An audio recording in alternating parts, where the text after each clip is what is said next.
नमस्ते बच्चों। हम जो चैप्टर पढ़ रहे हैं उसका नाम है थर्मोडायनेमिक्स, और हमने थर्मोडायनेमिक्स में हीट और टेम्परेचर इन दोनों के बारे में अच्छी तरीके से समझ चुके हैं। अब इस जो लेक्चर है, इस लेक्चर में हम क्या पढ़ेंगे कि हमने ये भी पढ़ लिया था कि जो थर्मोमीटर्स होते हैं, थर्मोमीटर किस प्रिंसिपल पर काम करते हैं। अब अगर थर्मोमीटर की बात करें तो थर्मामीटर में हमने ये देखा कि हम लोग जो है रेफरेंस यूज करते हैं, और जो रेफरेंस हम यूज करते हैं उसमें जो है एक तो हम आइस पॉइंट को लेते हैं और दूसरा क्या लेते थे, स्टीम पॉइंट को। तो जो बॉइलिंग पॉइंट ऑफ वाटर है उसको एक टेम्परेचर लेते थे, और जो मेल्टिंग पॉइंट ऑफ आइस है उसको हम जो है एक टेम्परेचर लेते हैं।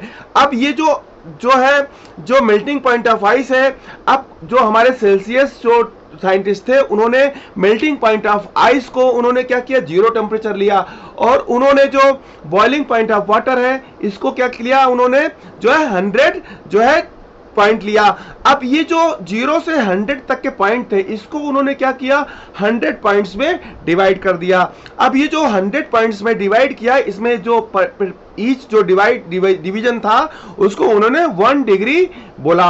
अब इस तरीके से जो अपने साइंटिस्ट फॉरेनहाइट हुए, फॉरेनहाइट ने क्या किया कि जो मेल्टिंग पॉइंट ऑफ आइस था, मेल्टिंग पॉइंट ऑफ आइस को उन्होंने क्या किया,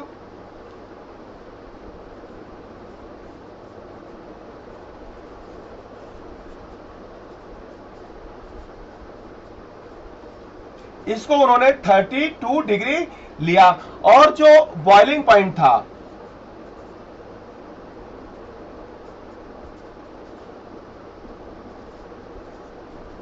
बॉइलिंग पॉइंट ऑफ वाटर को उन्होंने क्या लिया, 212 जो है डिग्री लिया।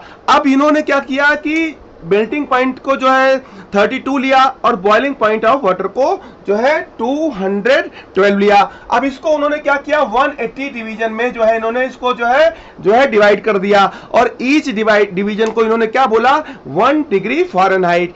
अब इसी तरीके से जो एब्सोल्यूट स्केल था, एब्सोल्यूट स्केल पे क्या हुआ कि एब्सोल्यूट स्केल पे जो 1 डिग्री सेंटीग्रेड था उसमें उन्होंने 273 जो है डिग्री ऐड कर दिया। जो हमारा डिग्री सेंटीग्रेड होता है, जो डिग्री सेल्सियस होता है, उसमें 273 को ऐड कर दिया तो वो हमारा जो है एब्सोल्यूट स्केल बन जाता है।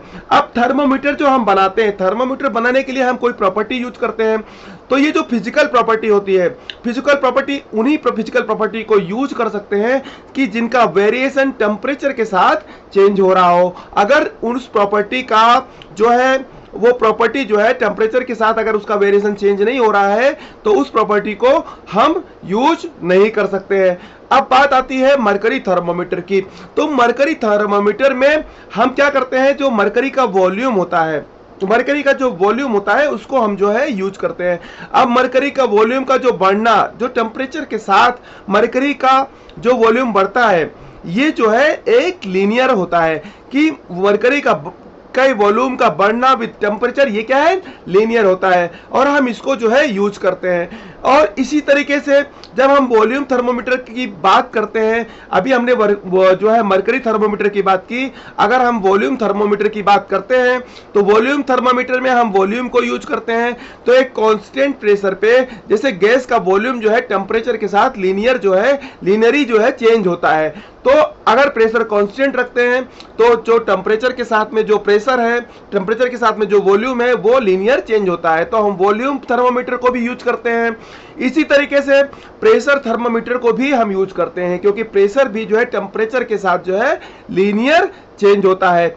अब हम अगर इलेक्ट्रिसिटी की बात करें तो इलेक्ट्रिसिटी में रेजिस्टेंस भी एक लिमिट तक जो है वो टेम्परेचर के जो है साथ में लीनियर चेंज होता है, तो हम रेजिस्टेंस थर्मोमीटर का भी यूज करते हैं। हम कोई भी वो प्रॉपर्टी यूज कर सकते हैं जिसका वेरिएशन जो है लीनियर होता है, मतलब जिसको हम थर्मोमीटर बनाने के लिए जो है हम यूज कर सकते हैं। अब कोई भी प्रॉपर्टी है, कोई भी फिजिकल प्रॉपर्टी है, अगर वो टेम्परेचर के साथ में लीनियरली चेंज हो रही है तो उसको हम थर्मामीटर को बनाने के लिए यूज कर सकते हैं। अब जैसे हम मरकरी थर्मामीटर की बात करें तो मरकरी जो थर्मामीटर होता है उसमें जो मरकरी का वॉल्यूम होता है वो टेम्परेचर के साथ लीनियर चेंज होता है। अब अगर बात करें कि सेल्सियस और फ़ारेनहाइट स्केल, सेल्सियस और फ़ारेनहाइट स्केल में क्या रिलेशन होता है, तो हम इस तरीके से लिख सकते हैं कि C/5 इक्वल टू F-32 इस तरीके से लिखेंगे और इसको कर देंगे अपॉन में 9।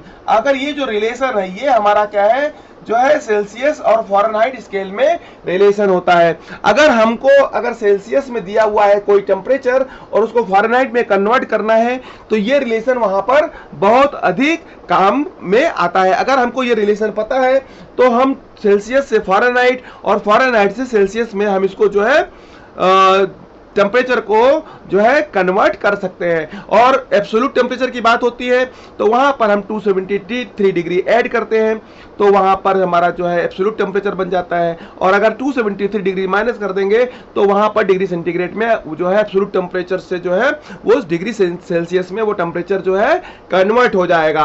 अब बात हमारी थी थर्मल एक्सपेंशन की। हम थर्मल एक्सपेंशन की बात करते हैं तो यहां पर हमने हीट और टेम्परेचर इन दोनों को अच्छी तरीके से समझ लिया है।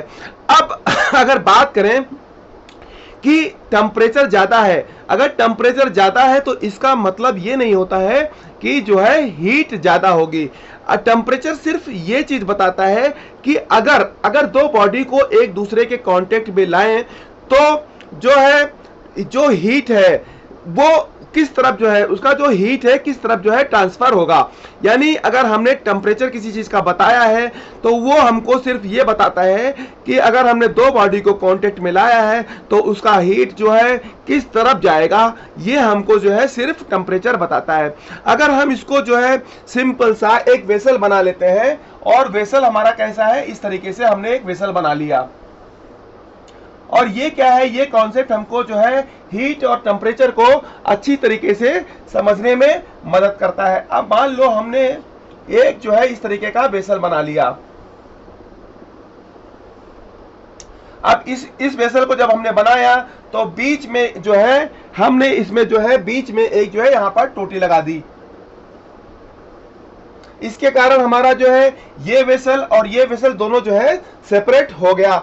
अब यहां पर देखते हैं कि इसमें जो है हमारा जो वाटर है वो इस तरीके से यहां पे जो है फिल्ड है और इसकी हाइट जो है हमारी जो है ये जो वेसल है इसकी हाइट हमारी क्या है, h है।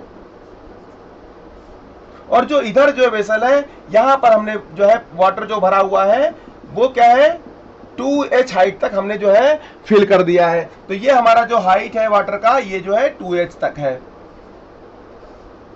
और ये जो हमारा एरिया है, ये जो हमारा एरिया है इसका ये हमारा क्या है एरिया दिया हुआ है, ये हमारा है एरिया A।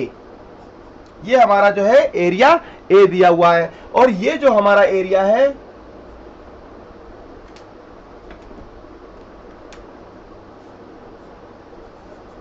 ये हमारा एरिया जो है 5A दिया हुआ है। अब देखेंगे कि अगर हम वॉल्यूम की बात करें तो हमारा जो वॉल्यूम है इसका जो वॉल्यूम है वो क्या हो जाएगा, ये हो जाएगा A इंटू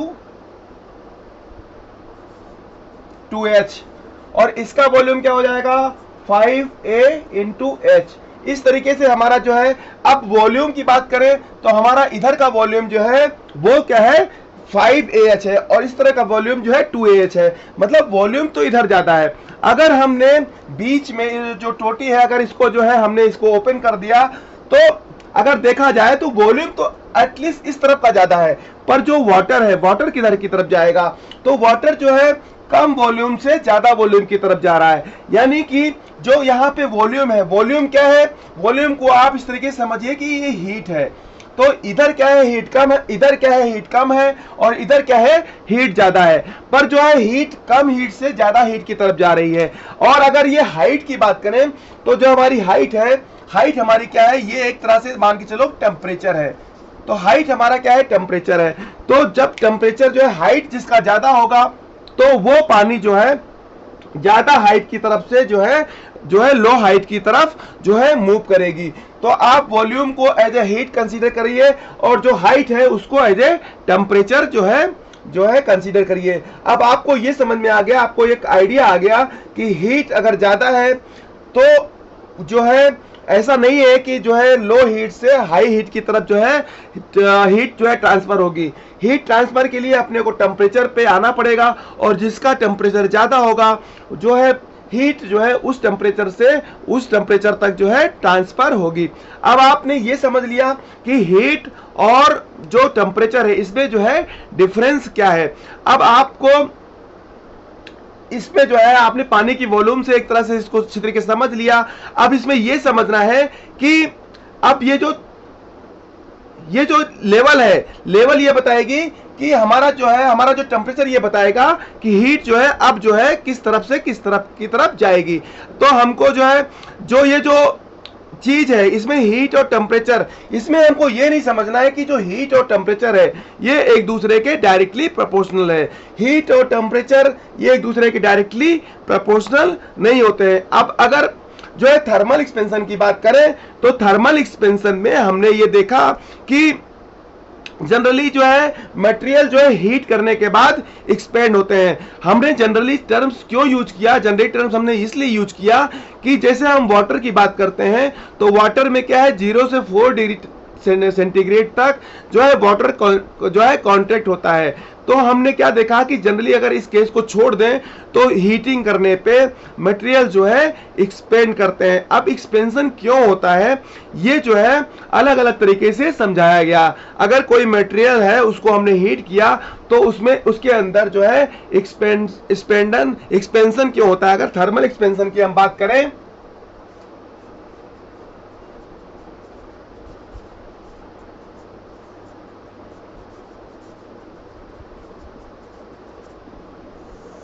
अगर हम थर्मल एक्सपेंशन की हम बात करें तो थर्मल एक्सपेंशन जो है क्यों होता है, अगर इसको हमको समझना है तो हम इसको जो है अलग अलग तरीके से समझ सकते हैं। अब कुछ तो इस तरीके से आपने को पता है कि हीट देने पे जब हमने हीट मटेरियल को दिया तो उसकी वाइब्रेशनल काइनेटिक एनर्जी जो है बढ़ती है। अब अगर वाइब्रेशनल काइनेटिक एनर्जी बढ़ रही है तो उसके कारण क्या होगा कि जो एटम है उनके बीच का डिस्टेंस बढ़ जाएगा।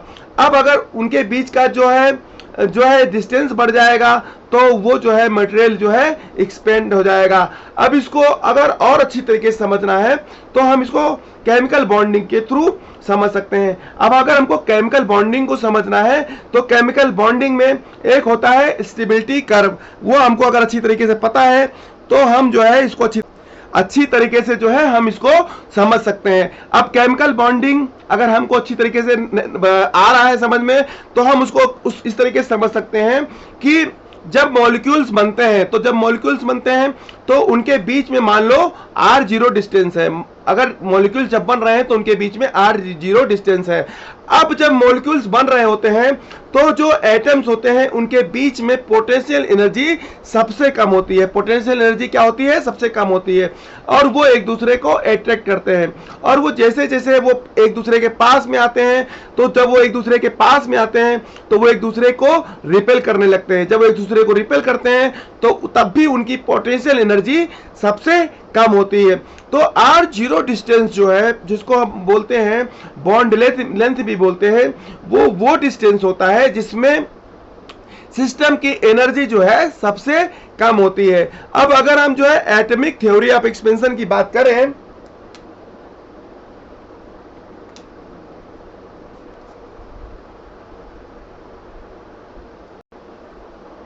तो अगर जो है थर्मल एक्सपेंशन की बात करें तो इसको हम एटॉमिक थ्योरी ऑफ एक्सपेंशन से अच्छी तरीके से समझ सकते हैं। तो एटॉमिक थ्योरी ऑफ एक्सपेंशन क्या होती है,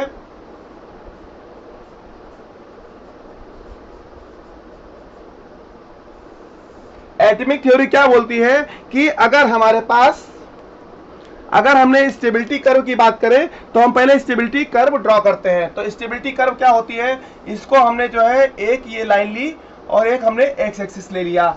अब इसमें जो एक्स एक्सिस है ये क्या करता है, ये एटम के बीच का जो है डिस्टेंस बताता है, और ये जो हमारी जो वाई एक्सिस है ये क्या बताती है, ये बताती है जो है पोटेंशियल एनर्जी के बारे में। तो ये हमारा हो गया पोटेंशियल एनर्जी और ये हो गया हमारा जो है एटम के बीच का डिस्टेंस। अब ये जो स्टेबिलिटी कर्व होता है इसका कंस्ट्रक्शन कैसा होता है वो हम समझ लेते हैं। तो इसका कंस्ट्रक्शन जो है अगर की बात करें तो स्टेबिलिटी कर्व का कंस्ट्रक्शन इस तरीके से होता है कि ये इस तरीके से इसका जो है कंस्ट्रक्शन होता है। अब ये जो है इसमें जो ये जो पॉइंट है, ये जो पॉइंट है, ये पॉइंट जो है ये क्या होता है, R0 होता है। ये जो R0 पॉइंट होता है ये जो है मिनिमम डिस्टेंस होता है और इसी को हम बॉन्ड लेंथ बोलते हैं। अब ये हमको पता चल गया कि जब ये जो पॉइंट जो है R0 पे होता है उस समय जो है हमारी जो पोटेंशियल एनर्जी रहती है ये क्या है, हमारी जो है सबसे मिनिमम रहती है। अगर हम बात करें कि जब R0 डिस्टेंस है एटम के बीच में तो उस समय जो पोटेंशियल एनर्जी रहती है वो सबसे कम रहती है। अब इसमें देखते हैं कि मान लो कोई एक रॉड है, इसमें जो है ये दो एटम के बीच में ये जो है डिस्टेंस है।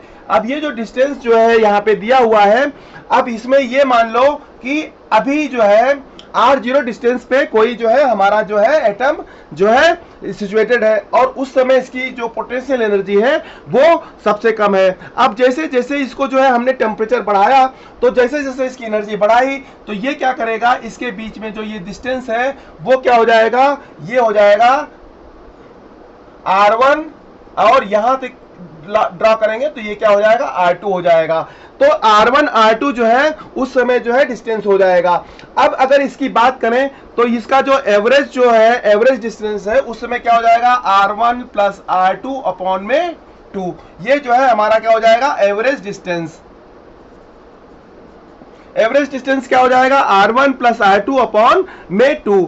अब ये देखते हैं कि ये जो कर्व है इधर का कर्व जो है एक्चुअली ये पैराबोलिक कर्व होता, तो पैराबोलिक कर्व जब होता तो इसका जो एवरेज आता वो मीन में ही आता, यानी वो R0 के ही इक्विवेलेंट होता।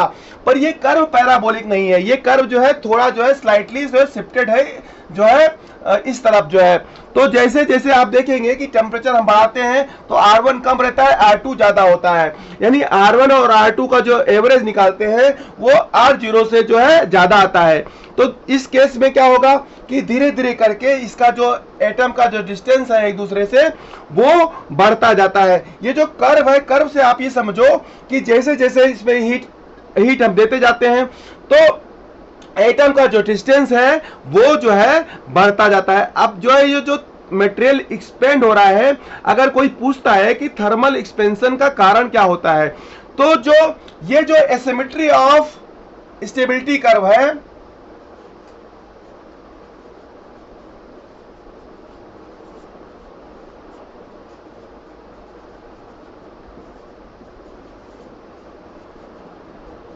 जो एसिमेट्री ऑफ स्टेबिलिटी कर्व है, यही जो है यही कारण जो है जिसके कारण जो है मटेरियल एक्सपेंड हो रहा है। तो थर्मल एक्सपेंशन का जो कारण है, थर्मल एक्सपेंशन का कारण है एसिमेट्री ऑफ स्टेबिलिटी कर्व।